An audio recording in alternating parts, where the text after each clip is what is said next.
समझता हूँ अगर प्राइवेट करना ही है तो कुछ चीज़ों को किया जा सकता है, बट हर चीज़ को प्राइवेट कर देना, प्राइवेट हाथों में दे देना वो ठीक नहीं होगा। क्योंकि जैसे मैंने कहा कि रिजर्वेशन का एक प्रावधान है हमारे संविधान में, बाबा साहब अम्बेडकर ने डाला। क्यों डाला? कि जो डिप्राइव क्लास रही इतने लंबे समय तक, मतलब हजारों साल तक उन पर अत्याचार हुआ, उन्हें पढ़ने नहीं दिया गया, उनको शिक्षा का अधिकार नहीं, नौकरियां नहीं, कुछ नहीं, तो उनको एक रिजर्वेशन के थ्रू एक मौका मिला था। अब आपने वो ऑप्शन ही सारी खत्म कर दी। जब सब कुछ ही बेच देंगे तो सरकार क्या करेगी? बाकी यहाँ कुछ चीजें सरकार के पास नहीं होनी चाहिए, जैसे एयरलाइन बेच दी तो ठीक किया, क्योंकि सरकार का काम एयरलाइन चलाना नहीं है, बसें चलाना सरकार का काम नहीं होना चाहिए। ये किसी एजेंसी को दिया जाए, उसमें जैसे फ्री करना है तो फ्री भी कर सकते हैं, सरकार उसको सब्सिडाइज कर दे। बट मैं समझता हूँ कि सरकार के कुछ काम प्राइवेट किए जा सकते हैं, सब कुछ को प्राइवेट नहीं करना है। कम से कम लैंड या जमीन ये नहीं बेचनी चाहिए।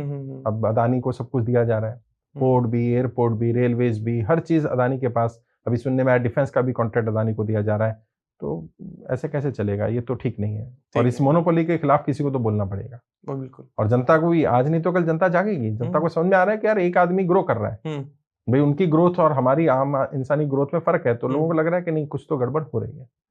तो इससे पहले कि जनता ज्यादा नाराज हो, मोदी जी को सोचना चाहिए कि थोड़ा सा ठीक करें इस चीज को। जैसे हमने देखा चाइना की इकोनॉमी इतनी फास्ट बूस्ट करी है जस्ट बिकॉज कि उन्होंने अपना मैन्युफैक्चरिंग पर बहुत ज्यादा फोकस किया है, अपने कंट्री में बनाकर और आगे एक्सपोर्ट किया। लेकिन हमारे इंडिया में मैन्युफैक्चरर को, क्योंकि बीइंग अ बिजनेसमैन मैं बहुत सारे लोगों के साथ उठता बैठता हूँ, मुझे बताते हैं कि हम लोग को उतना ज्यादा सपोर्ट नहीं मिल पाता है सरकार की तरफ से।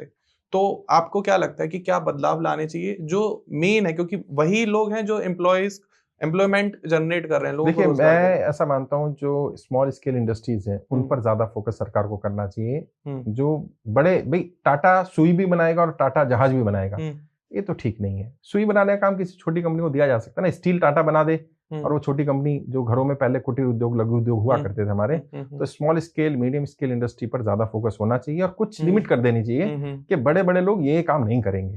अब हर चीज मोदी करेंगे, मतलब अदानी करेंगे, अंबानी करेंगे, या हर चीज में बड़े बिजनेसमैन घुस जाएंगे, तो फिर छोटा क्या करेगा?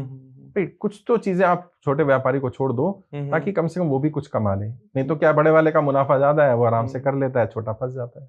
मैं तो आप ही की वीडियो के थ्रू रिक्वेस्ट करूंगा, एक सलाह भी देना चाहूंगा। अगर फॉर एग्जांपल कोई नया बिजनेस स्टेब्लिश कर रहा है, अभी अभी उसने जीएसटी लिया है, तो कुछ एक महीने या साल के लिए हम उसको डिबेट दे दें कि हाँ ठीक है, आप टैक्स को इस एक साल के टाइम पीरियड में मत दो, उसके बाद आप देना स्टार्ट कर देना इतने %। ये कर सकते हैं आप एस्टेब्लिश कर लो। सरकार ये कर सकती है कि भाई आपका बिजनेस चल रहा है, प्रॉफिट में आप टैक्स पे कर रहे हो, 5 साल का जितना भी आपका प्रॉफिट हुआ, अगर आपको लॉस हो जाता है तो कम से कम 5 साल का प्रॉफिट आपका, या जितना टैक्स आपने पे किया उस टैक्स को रिबेट दे दी जाए आपको।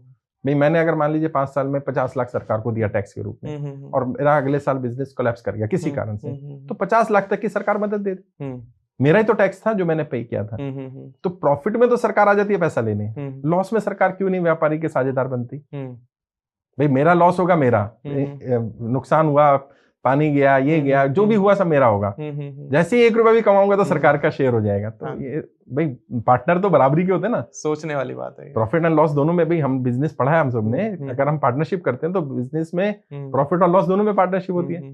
तो जब निर्मला सीतारमण जी कहते हैं हम पार्टनर है, तो सिर्फ प्रॉफिट के पार्टनर क्यों है? लॉस के पार्टनर भी तो बनिए ना भाई।